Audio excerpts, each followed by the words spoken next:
नमस्कार, बहुत स्वागत आपका इस बुलेटिन में। मैं हूं आपके साथ अवंतिका श्रीवास्तव। शुरुआत करेंगे खबरों की और मध्य प्रदेश की सबसे बड़ी समस्या सबसे पहले आपको बताएं। सड़कों को लेकर लोग परेशान हैं, लेकिन इन्हीं सड़कों के कायाकल्प को लेकर एक खुशखबरी के साथ बुलेटिन की शुरुआत करें। 200 करोड़ से मध्य प्रदेश की सड़कें सुधरने वाली हैं। नगरीय निकायों की सड़कों का कायाकल्प होगा। कायाकल्प योजना के तहत 200 करोड़ की मंजूरी दी गई है। अधिकारियों को निकायों में पैसा देने के निर्देश, सड़कों की विशेष रखरखाव के निर्देश दिए गए हैं। आपको याद है किस प्रकार सड़कों को लेकर बहुत गहमा गहमी, बहुत ज्यादा सियासत बीते दिनों विधानसभा चुनाव में भी हुई। सड़कों को लेकर तमाम बयानबाजी अलग अलग नेताओं विधायकों की तरफ से, कई बड़े दावे मध्य प्रदेश की सड़कों को लेकर हुए। लेकिन अलग अलग निकाय जहां पर लोग सबसे ज्यादा सड़कों को लेकर परेशान हैं, और अलग अलग जिलों की आप बात क्या करें, राजधानी भोपाल में भी कई ऐसी जगह है जहां पर सड़कों के कायाकल्प की बहुत ज्यादा जरूरत है। अलग अलग निकायों को लेकर ये जानकारी कि कायाकल्प योजना 200 करोड़ की लागत से पूरी की जाएगी। मध्य प्रदेश की सड़कों को सुधारने का काम होगा।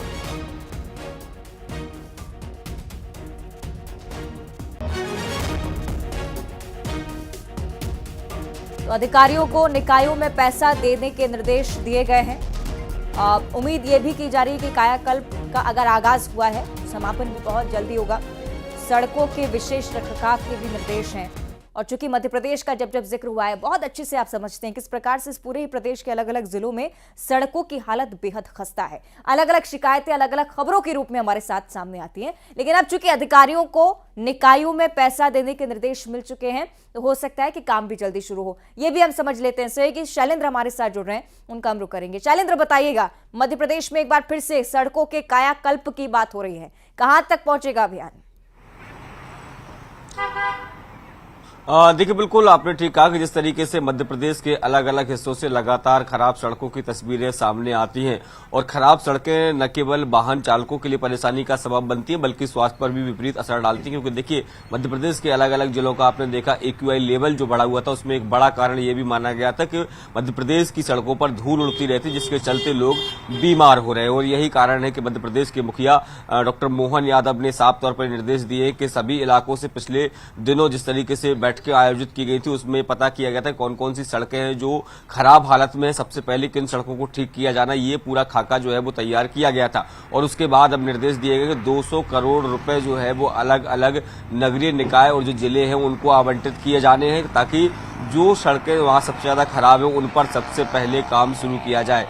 तो निश्चित तौर पर मध्य प्रदेश की खराब सड़कों की सेहत जो खराब हुई है, उसको दुरुस्त करने का अब बीड़ा जो है वो प्रदेश सरकार ने उठाया। पहली प्रायोरिटी पर सड़कों को रखा है। देखिए, इसके पहले भी हमने देखा था राजधानी भोपाल के पुराने इलाके में जिस तरीके से खुद तत्कालीन मुख्यमंत्री शिवराज सिंह चौहान जब रात में निकले थे, तो उनको काफी खराब सड़कें मिली थी और उन्होंने साफ तौर पर निर्देश दिए थे कि सड़कों को दुरुस्त किया जाए। तो अब देखिए, आप समझ सकते हैं कि जहां मुख्यमंत्री खुद खराब सड़कों का शिकार हो जाए, वहां सड़कों की स्थिति क्या होगी, ये आप आसानी से समझ सकते हो। और यही कारण है कि चाहे नगर निगम हो या PWD हो, दोनों ही डिपार्टमेंट मिलकर अब मध्य प्रदेश की खराब सड़कों को बेहतर करने के काम में जुट गए हैं। जी, ये दावे शैलेंद्र पहले भी हुए, हम और आप इस चीज से बहुत अच्छे से अवगत भी हैं कि बहुत पहले भी इस बात का जिक्र होता रहा है कि सड़कें बहुत खराब हैं, सुधार की जरूरत है। लेकिन धरातल पर ये चीजें निकलकर सामने नहीं आती हैं। क्या इस बार हम माने कि एक्सपेक्टेंसी के मुताबिक ही काम होगा?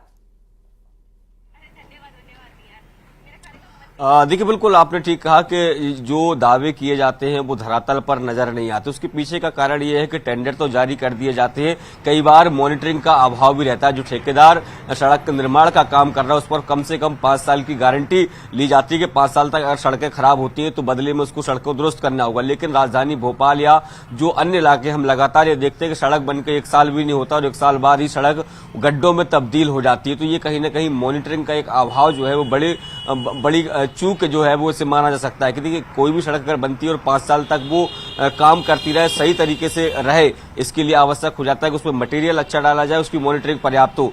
तो अब उम्मीद यही है कि नई सरकार है, नए निर्देश जारी हुए, नगरीय प्रशासन मंत्री भी नए हैं, PWD मंत्री भी नए हैं, तो अब जो सड़कों की गुणवत्ता है उस पर विशेष ध्यान देना होगा, ताकि जो सड़कें हैं वो लंबे समय तक चल सके। ठीक है, चलिए देखने वाली बात शैलेंद्र की कहां तक अभियान पहुंचता है। बहुत शुक्रिया आपका जानकारी के लिए, बनी रहेगा हमारे साथ। अगली खबर पर भी चर्चा करने वाले हैं और अगली खबर अपराध से जुड़ी हुई है। मध्य प्रदेश की दूसरी बड़ी समस्या भोपाल का जिक्र करेंगे। बदमाशों का कहर लगातार बढ़ता जा रहा है। राजधानी में खासतौर पर जब गाड़ियों में तोड़फोड़ हो रही है तो दर्जन भर गाड़ियां क्षतिग्रस्त सुबह सवेरे पाई जाती है। सीसीटीवी कैमरे खंगाले गए, उसके बाद वारदात का पता चला। फरार आरोपियों की तलाश में पुलिस जुटी हुई। कुछ अपराधी जो कि चिन्हित हुए हैं तस्वीरों के जरिए। एमपी नगर स्थित लैटिट्यूड लाउंज के बाहर तोड़फोड़, तस्वीरें आपकी टीवी स्क्रीन पर। यही सीसीटीवी फुटेज जिसके आधार पर अपराधियों की तलाश की जा रही है। तो दर्जन भर गाड़ियों को तोड़ा है अपराधियों ने। एक बार फिर से राजधानी से ऐसी तस्वीरें जो पुलिस व्यवस्था पर सीधे सवाल खड़े करती हैं। एमपी नगर का इलाका व्यस्ततम इलाका है राजधानी का। पुलिस पेट्रोलिंग में क्या कमी रहती है इस इलाके में, ये एक सीधा सवाल खड़ा होता है इन तस्वीरों के जरिए। और राजधानी भोपाल जहां पर आप पुलिस कमिश्नरी सिस्टम के बड़े बड़े दावे करते हैं, क्यों रात में कानून व्यवस्था इतनी लचर हो जाती है कि सरेआम लाठी डंडों से बदमाश तोड़फोड़ करने में भी नहीं चूकते। तस्वीरें तमाम सवाल खड़े करती हुई। आप देखिए कितने बेखौफ हैं ये बदमाश, सरेआम अलग अलग गाड़ियों में तोड़फोड़ कर रहे हैं। लाठी डंडों से तोड़फोड़ की कोशिश, आपसी रंजिश रही या महज एक असामाजिक घटना है, पता लगाने का प्रयास चल रहा है।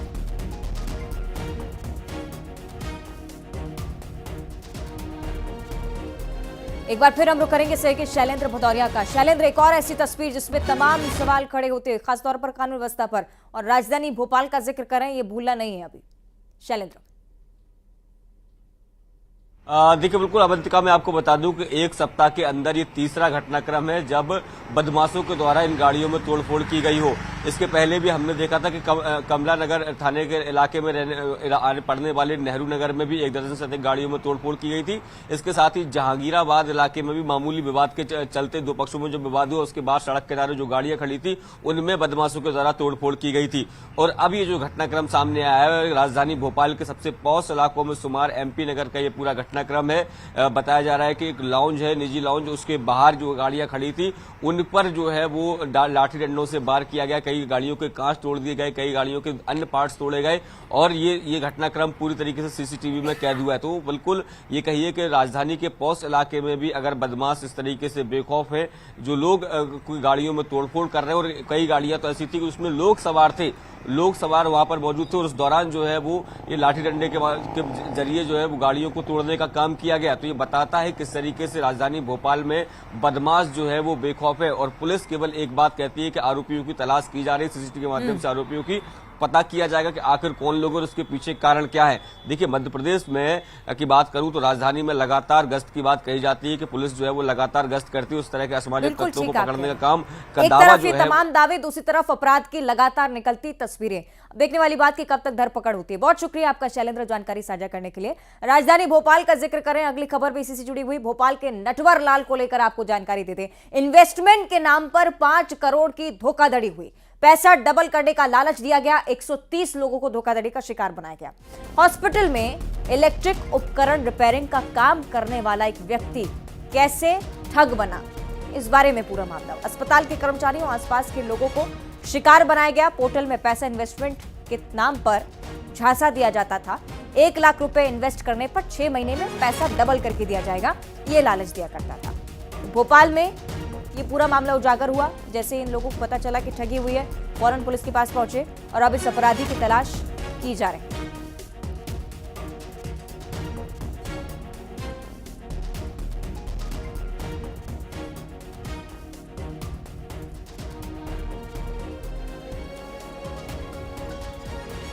तो जिक्र करें राजधानी भोपाल का, जहां एक बार फिर से साइबर ठगी का पूरा मामला, पोर्टल में पैसा जमा कराना, उसके बाद पैसा डबल करने का लालच देना, 130 लोगों को कुल मिलाकर वारदात का शिकार होना पड़ा। 6 महीने में पैसा डबल करने का लालच दिया करता था ये व्यक्ति और अब जाकर पुलिस की निशानदेही पर 130 लोगों को वारदात का शिकार बनाया।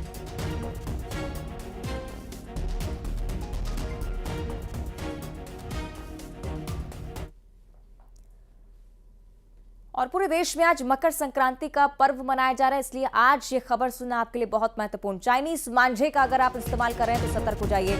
लोगों के लिए लगातार ये मांझा जानलेवा साबित हो रहा है। प्रदेश में चाइनीज मांझे से 2 हादसे सामने आ चुके हैं। पहला मामला धार जिले का। चाइनीज मांझे की चपेट में आने से बुजुर्ग और बच्चा घायल हो गया, अस्पताल में इलाज के लिए भर्ती करवाए गए। देवास में भी इसी प्रकार का हादसा। चाइना डोर इसी की चपेट में आने से युवक की हाथ की उंगली कट गई है। शुरुआती तौर पर पुलिस की तरफ से चेकिंग अभियान चलाए गए, लगातार सख्ती बरतने के दावे हुए, लेकिन दूसरी तरफ चाइनीज मांझे का उपयोग कहीं ना कहीं हो रहा है। इस बात को पूरी तरह से नकार नहीं सकते, क्योंकि लगातार हादसों को लेकर भी जानकारी। 2 ऐसे जिले हैं, धार और देवास, दोनों जगहों से चाइनीज मांझे से हानि को लेकर सूचना सामने आई है। बुजुर्ग और एक बच्चा धार में चाइनीज मांझे का शिकार हुआ, बुरी तरह से घायल, अस्पताल में इलाजरत है। देवास, जहां पर युवक की उंगली चाइनीज मांझे के चलते कटी है। सावधानी बरतने के तमाम दावे होते हैं, कई बार जन जागरूकता फैलाई जाती है, इसके बावजूद इसके उपयोग से लोग बाज नहीं आ रहे।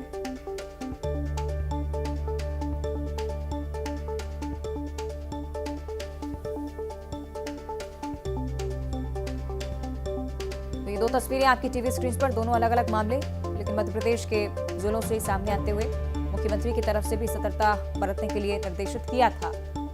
पुलिस चेकिंग अभियान भी उज्जैन जैसे जिलों में चला रही है। अलग अलग जिलों में जागरूकता भी फैलाने का प्रयास होता है, मीडिया के जरिए भी होता है, लेकिन इसके बावजूद चाइनीज मांझे का उपयोग किया जा रहा है। आपके लिए खतरनाक है, इसलिए आपको ही सावधान रहने की जरूरत है। चाइनीज मांझा जिसके चलते 2 हादसे फिलहाल सामने आए हैं। एक बुजुर्ग और एक बच्चा पूरी तरह से घायल है धार में। विस्तार से तस्वीरें आपको दिखा देते हैं। ये मामला जिसमें बुजुर्ग और बच्चा चाइनीज मांझे की चपेट में है। तो चाइनीज मांझे से एक बार फिर से हादसे को लेकर सूचना। हमारे सहयोगी नवीन महर हमारे साथ जुड़ रहे हैं, उनसे भी हम समझेंगे कि आखिर किस प्रकार की परिस्थितियां बनी हैं, क्योंकि धार और देवास 2 मामले हैं और दोनों ही मामलों को लेकर सतर्कता बरतनी बहुत ज्यादा जरूरी थी पुलिस को अपने स्तर पर भी, क्योंकि सघन चेकिंग को लेकर जानकारी सामने आई थी। निर्देशित भी किया गया था कि पुलिस वाले पहुंचे और ये देखें कि कहीं चाइनीज मांझे का उपयोग तो नहीं हो रहा या मार्केट में इसकी बिक्री तो नहीं हो रही। क्या इस चेकिंग में कमी आई है? क्या लापरवाही पुलिस ने अपने स्तर पर बरती है, या लोगों में ही अभी इस बात को लेकर खौफ नहीं है? क्या लोग इस चीज को समझ नहीं पा रहे हैं कि आखिर किस प्रकार की स्थिति पैदा होती है जब आप चाइनीज मांझे का उपयोग करते हैं? धार, देवास दोनों प्रमुख जिले। बड़ी बात यह कि उज्जैन के करीब भी हैं। उज्जैन में जब चेकिंग चल रही है तो आखिर कैसे चाइनीज मांझे की बिक्री इन जिलों में चलती है? तो दोनों व्यक्ति धार में चपेट में आए, दूसरे जगह देवास का जब आप जिक्र करते हैं तब आप ये देखेंगे कि एक युवक की उंगली चाइनीज मांझे के चलते कट गई है। दोनों का अस्पताल में इलाज चल रहा है। और अब जिक्र करेंगे भोपाल की घटना का, जहां पाम ऑयल से भरा टैंकर पलट गया। गीतांजलि चौराहे के पास टैंकर पलटा है। टैंकर में पाम ऑयल भरा हुआ था, रोड पर फैल गया और ट्रक ड्राइवर को गंभीर चोट आई है। इलाज लगातार चल रहा है। पुलिस ने बैरिकेडिंग कर ट्रैफिक डायवर्ट करने का प्रयास किया है। तो भोपाल की घटना में आपको बता रहे, पाम ऑयल से भरा ये टैंकर अचानक से अनियंत्रित होकर पलटा है। गीतांजलि चौराहे की घटना है। पाम ऑयल जो भरा हुआ था टैंकर में, वो इस हादसे के साथ ही जमीन पर फैल गया। ट्रक ड्राइवर को गंभीर चोट।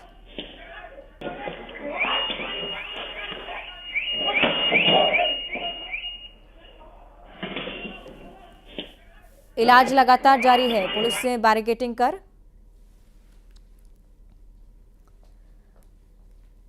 और अगली खबर भी राजधानी भोपाल की, जहां एनिमल लवर्स पर केस दर्ज हुआ है। कुत्तों के बचाव में एनिमल लवर्स आए थे।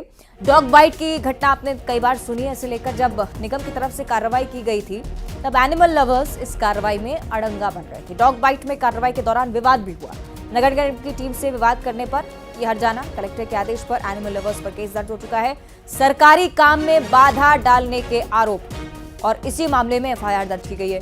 अयोध्या नगर थाना पुलिस ने केस दर्ज कर लिया है। तो ये बड़ा मामला राजधानी का। अलग अलग जिलों से भी आप इस प्रकार के मामले देखेंगे कि जब डॉग बाइट की चीज या डॉग बाइट की शिकायतें मिलती हैं तब निगम की टीम को कार्रवाई करनी पड़ती है। निगम की टीम जैसी कार्रवाई करने पहुंचती है, डॉग लवर्स की तरफ से इस कार्रवाई का विरोध किया जाता है। अब इसी मामले में डॉग लवर्स पर एफआईआर दर्ज हुई है।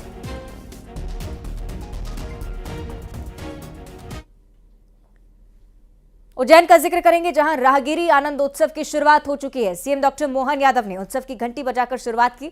आयोजन में बच्चों से लेकर बड़ों तक के पारंपरिक खेलों के साथ ही मनोरंजन के कार्यक्रम आयोजित किए जा रहे हैं। राहगिरी आनंदोत्सव का आयोजन पिछले 8 साल से होता आ रहा है। 2 किलोमीटर के क्षेत्र में प्राचीन खेलों और मनोरंजन के कार्यक्रम के आयोजन के साथ ही पारंपरिक खाने पीने की चीजों के स्टॉल भी लगे हैं। राहगिरी आनंदोत्सव में विदेशों से भी मेहमान उज्जैन पहुंच रहे हैं।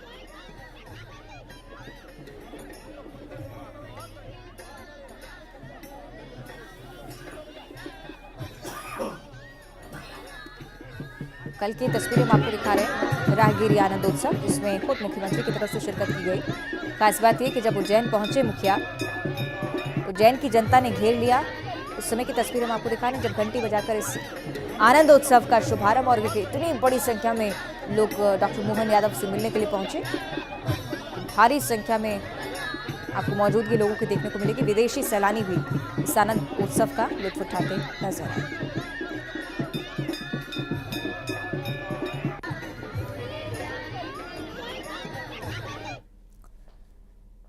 और भारतीय जनता पार्टी का आज से एक विशेष अभियान प्रारंभ होने जा रहा है, मंदिर में स्वच्छता अभियान। एमपी के मंदिरों में भी इसका नजारा आपको देखने को मिलेगा। सीएम का उज्जैन के श्री राम जनार्दन मंदिर में स्वच्छता अभियान का कार्यक्रम है। इसमें वीडी शर्मा का पन्ना के जिले में शिरकत करना भी पाया जाएगा। श्री बलदेव जी मंदिर में स्वच्छता अभियान का आगाज करेंगे।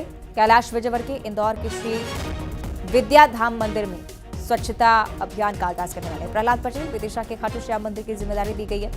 राकेश सिंह जबलपुर के गढ़ा ताल मंदिर में आपको नजर आएंगे। ये सभी दिग्गज मंदिर में सफाई अभियान का प्रारंभ करने वाले हैं।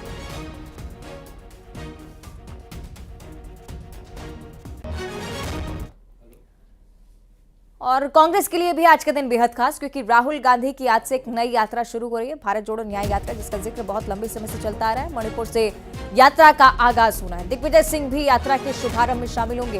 पीसीसी चीफ जीतू पटवारी भी यात्रा के शुभारंभ में पहुंच रहे हैं। बड़ी संख्या में कांग्रेस कार्यकर्ता और आम लोग इस यात्रा का हिस्सा होंगे। मध्य प्रदेश की तरफ से भी कुछ लोगों का पहुंचना होगा। कांग्रेसी कार्यकर्ता बड़ी संख्या में शिरकत करने का प्रयास करेंगे। जीतू पटवारी, दिग्विजय सिंह की भी मौजूदगी आज इस कार्यक्रम में।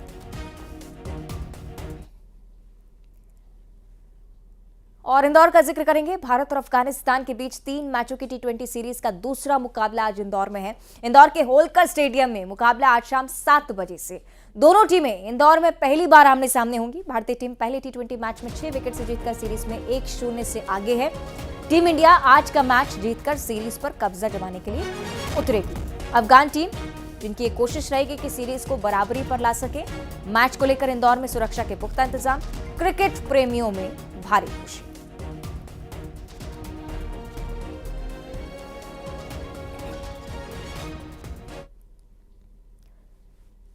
और अगली खबर पेंड्रा से है, जहां खाद्य विभाग की बड़ी कार्रवाई देखने को मिली है। बड़ी मात्रा में धान समेत 2 ट्रक जब्त किए गए हैं।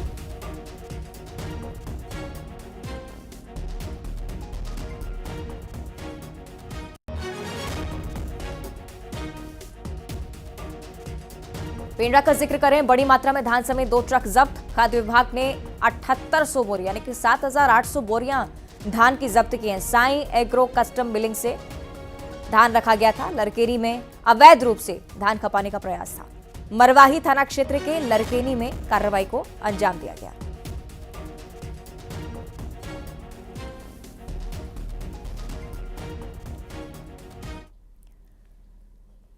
और पेंड्रा के साथ साथ सूरजपुर में भी अवैध धान पर कार्रवाई हुई है। 5 राइस मिल और व्यवसायियों के यहां पर छापा। मौके से 1272 क्विंटल अवैध धान जब्त हुए। करीब 28 लाख का अवैध धान पकड़ा है। खाद्य विभाग और मंडी के संयुक्त तौर पर कार्रवाई, किसानों को नुकसान ना हो इसका भी प्रयास किया जा रहा है और बिचौलिए कहीं सक्रिय ना हो इसका भी प्रयास लगातार जारी। 1272 क्विंटल अवैध धान को जब्त किया गया।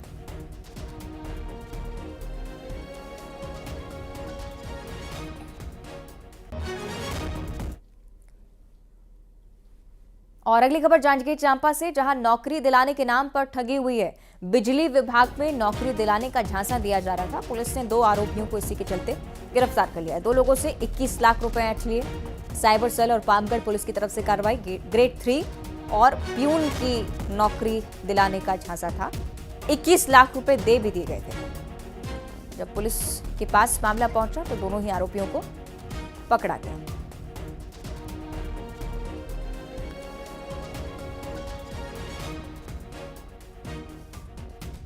तो जांजगीर चांपा से बड़ी जानकारी, नौकरी लगाने के नाम पर 21 लाख रुपए ऐंठे हैं। दोनों ठगों को पुलिस ने गिरफ्तार कर लिया है। बिजली विभाग में नौकरी लगाने का झांसा दे रहे थे।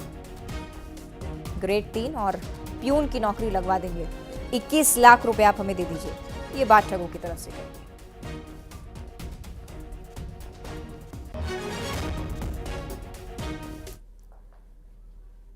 और देश भर में राम मंदिर की प्राण प्रतिष्ठा को लेकर उत्साह है। इसे लेकर पूरे छत्तीसगढ़ में 22 जनवरी को भव्य कार्यक्रम का आयोजन होगा। मुख्य सचिव ने वर्चुअल बैठक में आयोजन के संबंध में जानकारी भी दी है। साथ ही प्रत्येक विकास खंड स्तर पर कम से कम एक प्रतिष्ठित मंदिर में 22 जनवरी को दीप प्रज्वलन और दीपदान और लाइटिंग की व्यवस्था करने की जानकारी दी गई है।